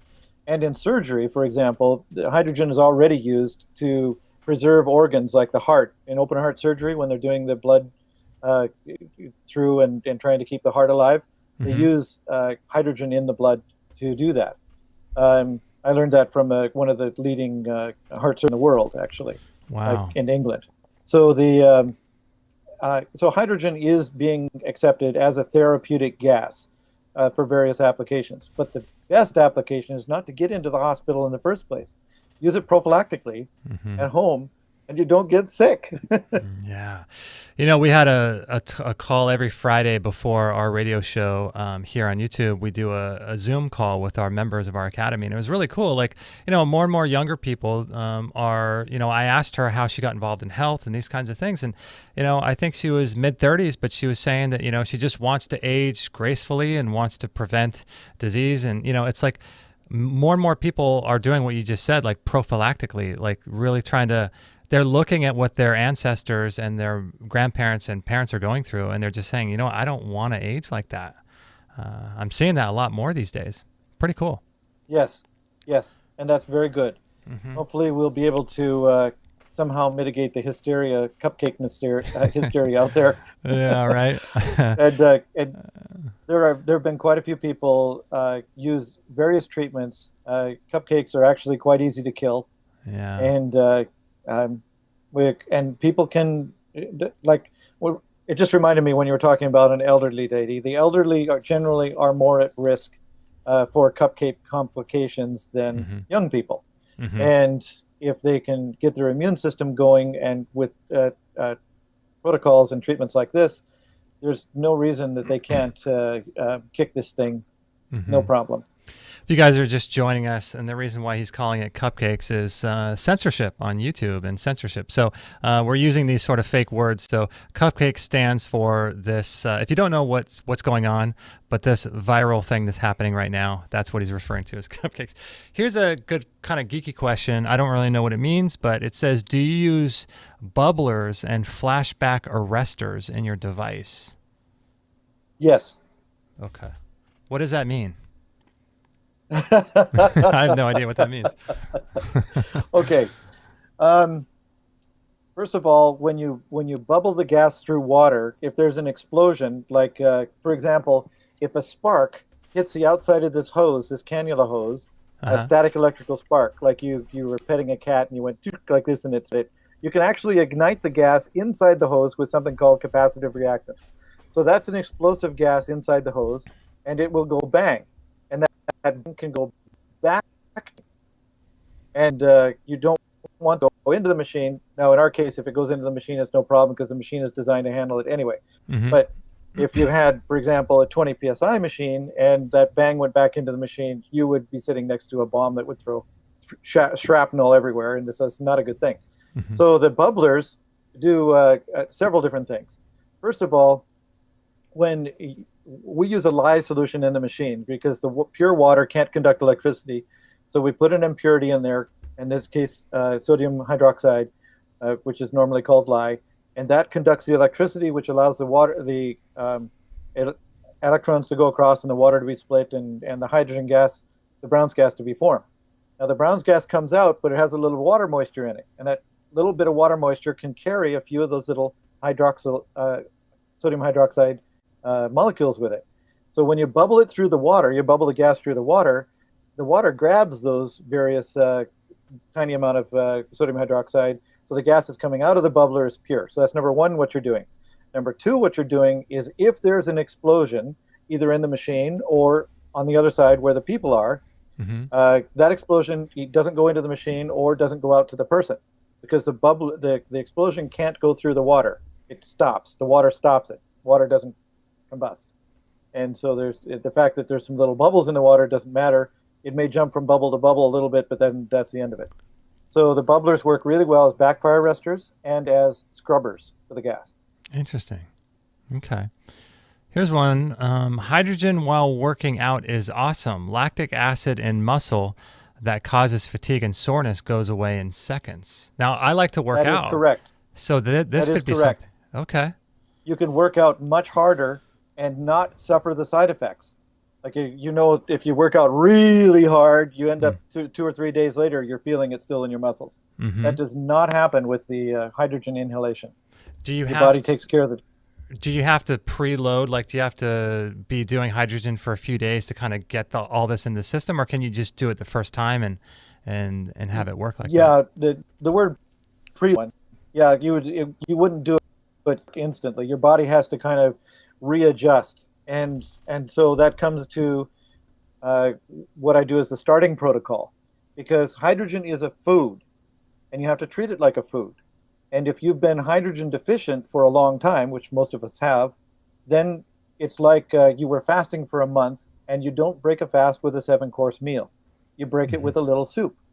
So otherwise you're going to feel sick. So you start with the hydrogen. Now, some people can start right away and it's just fine.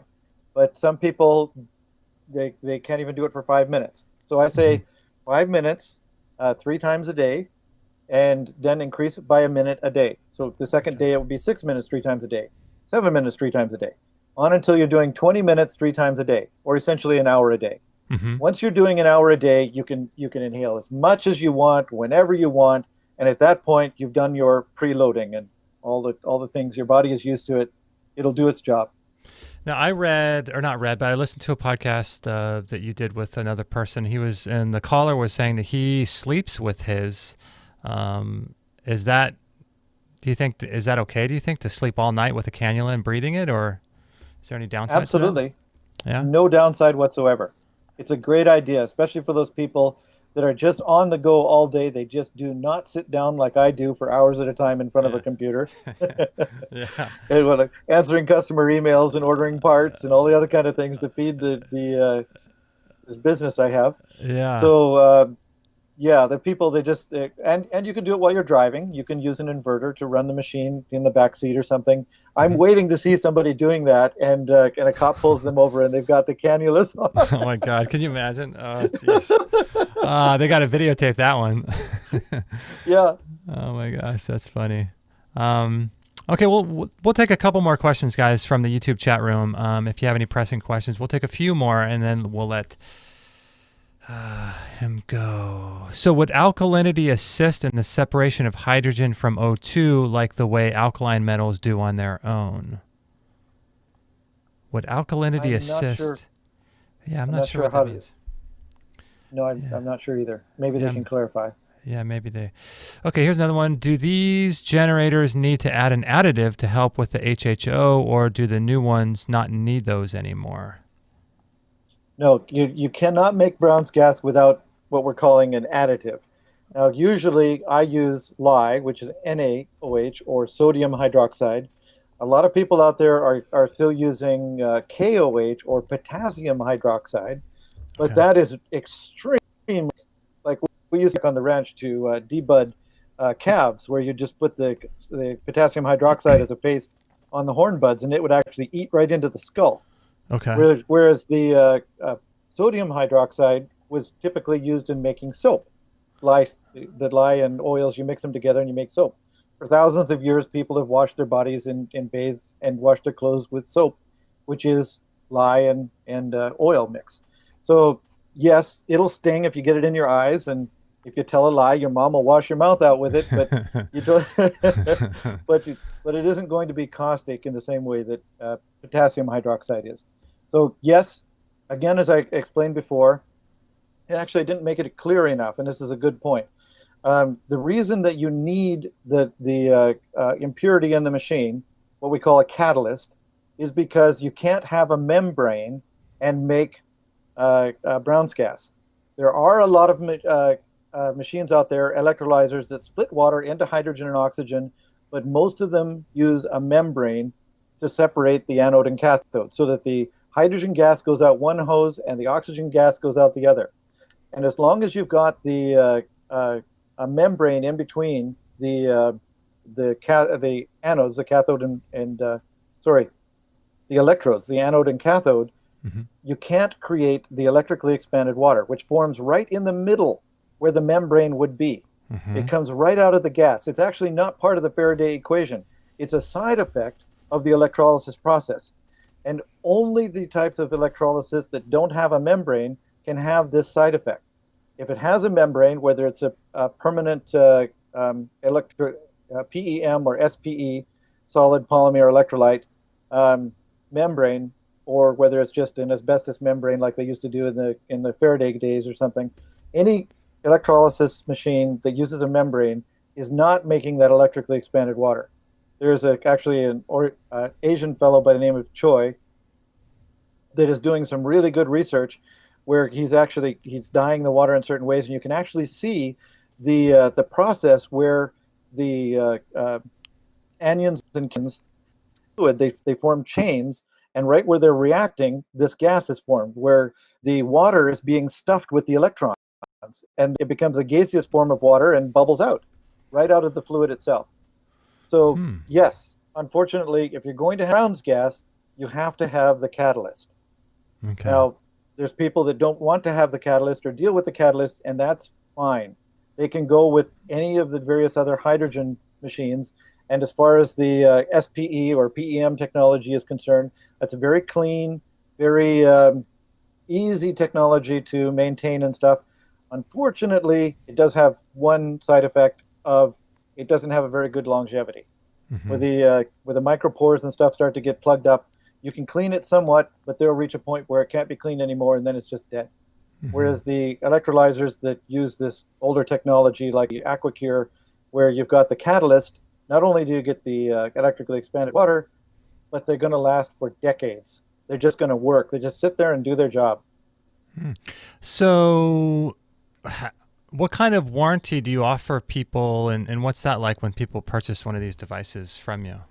Thank you for asking. I love that. Yeah. Okay, we've been building electrolyzers here since the late 80s. I still have electrolyzers here that I built in the late 80s.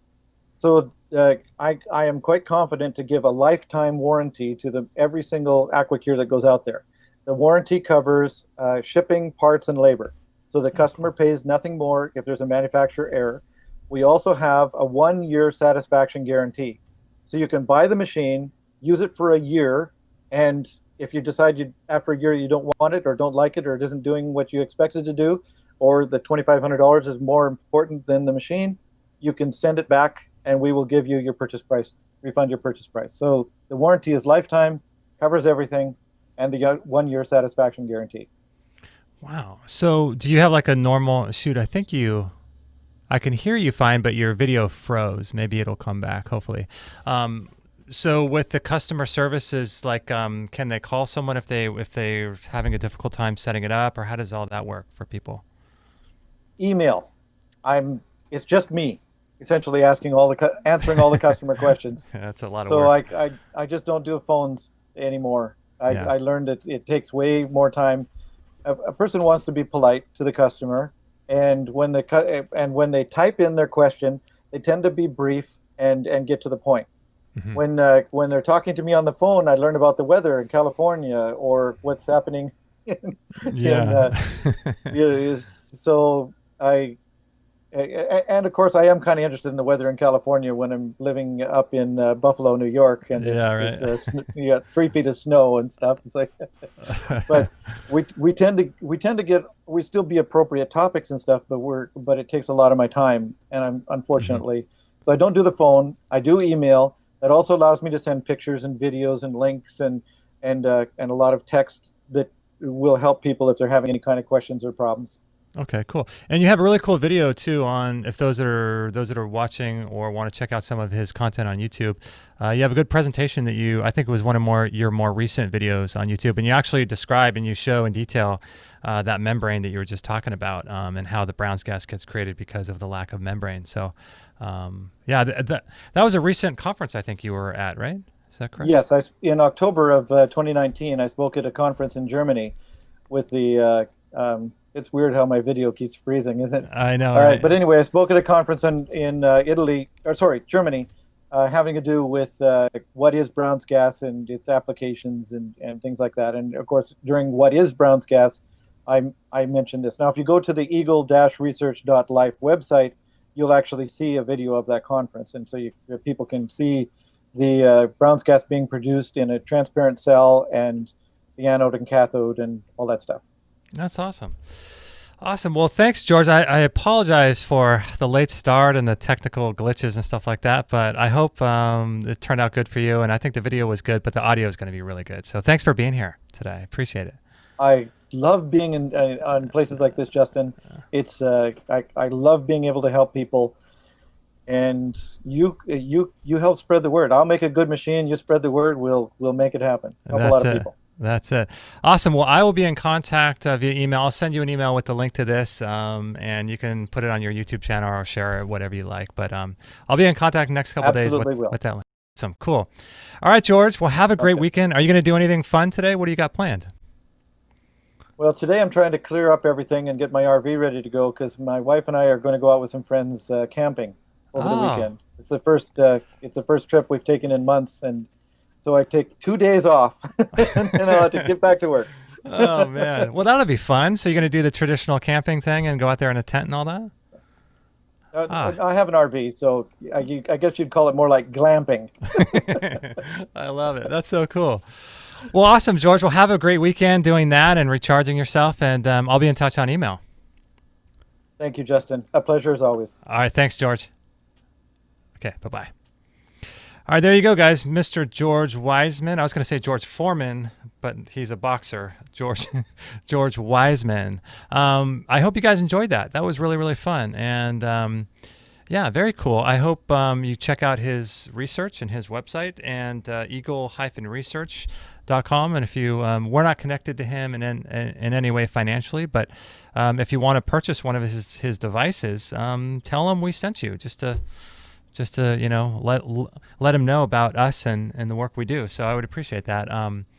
But yeah, so I hope you enjoyed the show. We'll put all the links to everything we have available at extremehealthradio.com/662. And, like I was saying before, that one of my sort of things I like to do, actually, you know what?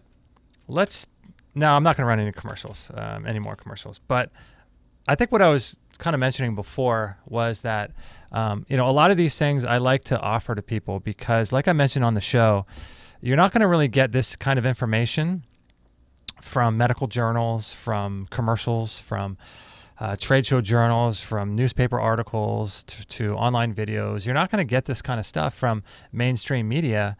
And there's a reason for that because, like he was talking about the cupcake thing, and by the way, you're probably wondering, what the heck are they talking about cupcake if you join us live? So we're using cupcake in place of this kind of issue we have going around right now in modern America and the world, actually. But when it comes to that, all they're going to tell you is vaccines. Get the vaccine, get the vaccine, get the vaccine. And what I'm here my job is to say, hey, look at acam.org. Find a person in your area that does ultraviolet blood irradiation therapy or high-dose IV vitamin C therapy.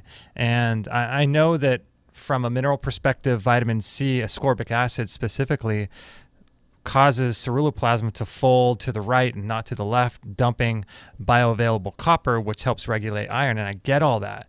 But if you're on death's door, with something, high-dose IV vitamin C therapy can help turn you around. You can deal with the ramifications of that later, but or ultraviolet blood irradiation therapy.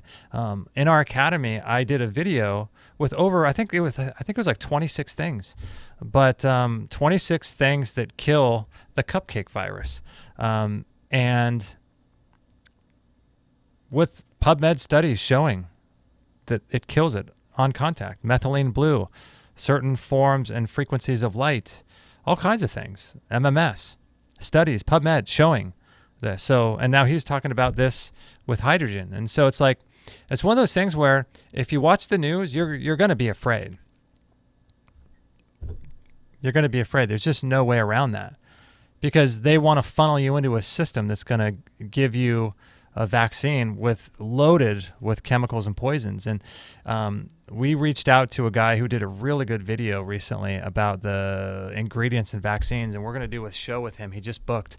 We've done a lot of shows on vaccines over the years, and there's so many different aspects of vaccines, right? Like what they do to the immune system. Dr. Thomas Cowan did a show with us once about how it dramatically impacts the innate immune system, and sets you up for diseases later on in life because your body's not able to go through a healing crisis. And it's like kind of like having someone work out at the gym for you.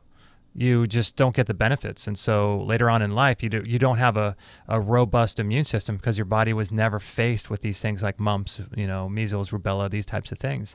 And we've done other shows on vaccines about how it impacts and the ties to cancer and the ties to autism and things like that, and the business behind it. But we never did really show about what the toxic ingredients in vaccines are and what they do, and studies showing how they impact the body. So we're going to do a show about that. But that's what the WHO and that's what the CDC and all these places want to funnel all of us into, is getting a vaccine for this cupcake virus.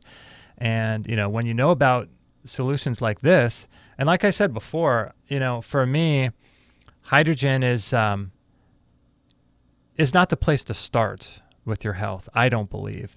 But I would say if you're fairly experienced in taking care of your health and you have a desire to improve your health and you're doing all the basic foundational stuff, then I think hydrogen could be a really awesome and powerful add-on to your body. Like I wouldn't start with hydrogen. I would start with mineral dysregulation and managing your iron levels and making sure that you're getting rid of excess iron, increasing bioavailable copper, increasing magnesium, decreasing zinc, decreasing vitamin D, decreasing ascorbic acid, decreasing high fructose corn syrup and acetaminophen and these types of things that screw up your body's ability to load copper into that enzyme that allows that enzyme then to carry out all of its functions. One of the major one of that function is regulating all of that iron that we've had put into our body since 1941 in the iron fortification program.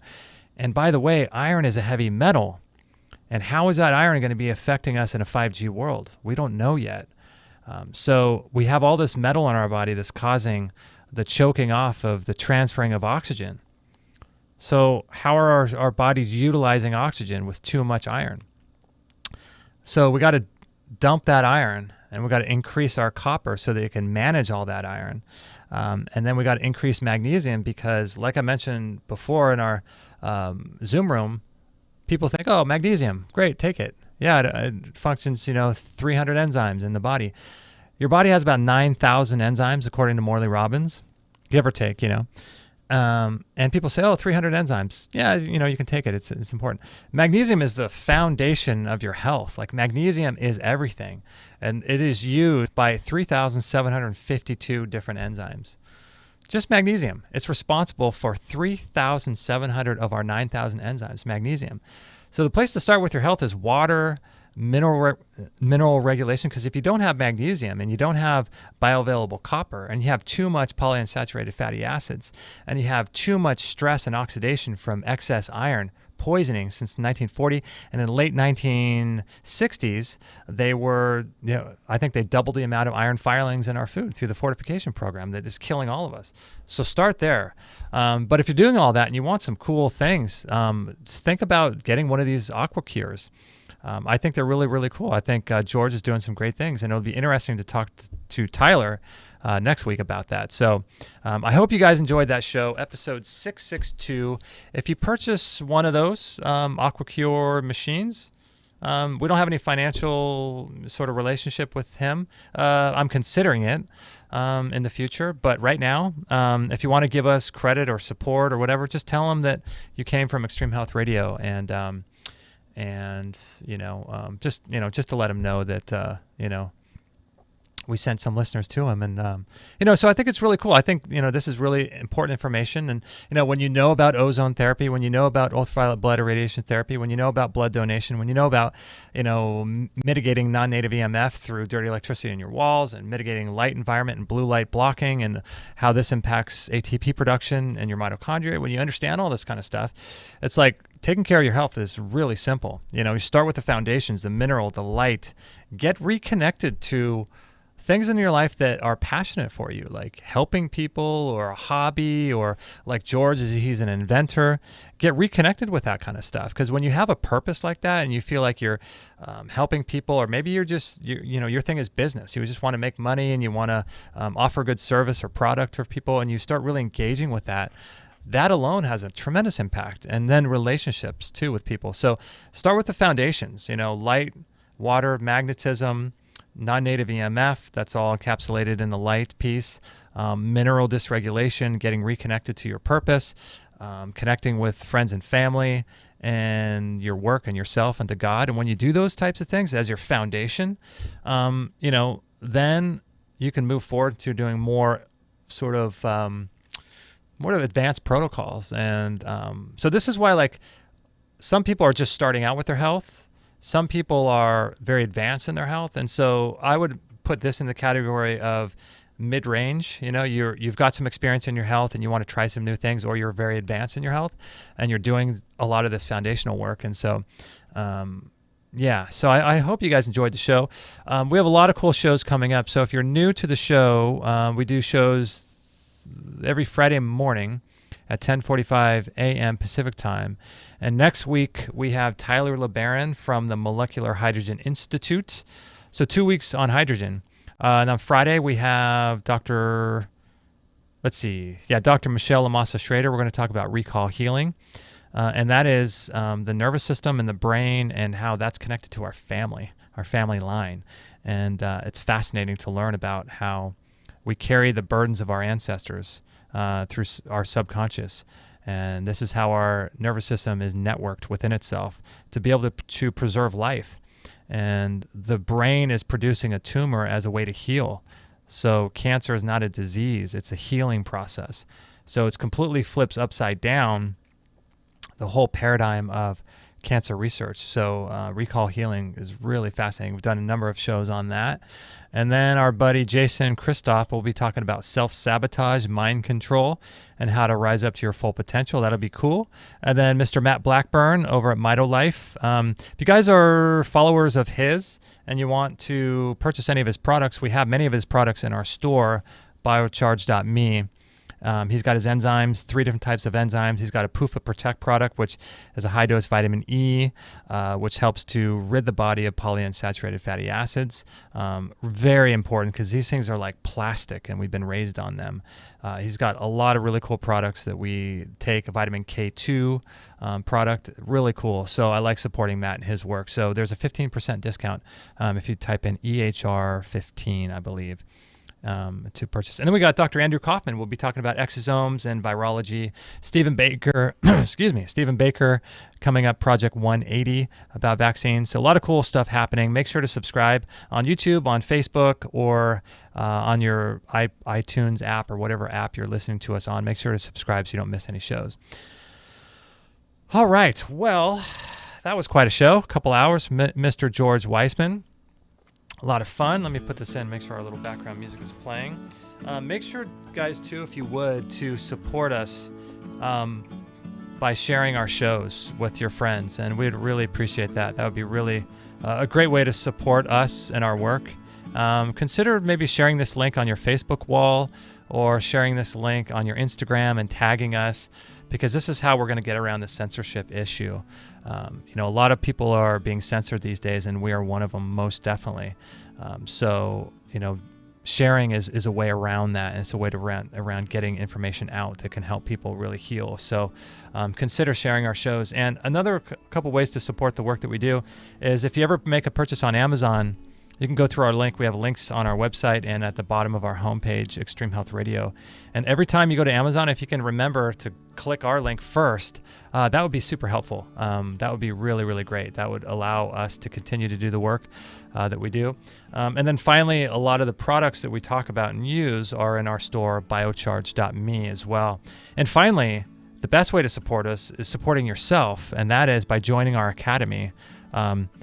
Consider joining, because we have thousands of people inside our academy, all like you, trying to build a community, trying to work on their health. And I'm telling you guys, having a supportive community online, we have got a chat room in there now in real time, right on the dashboard page. We have weekly live Zoom meetings with myself before the shows that we do.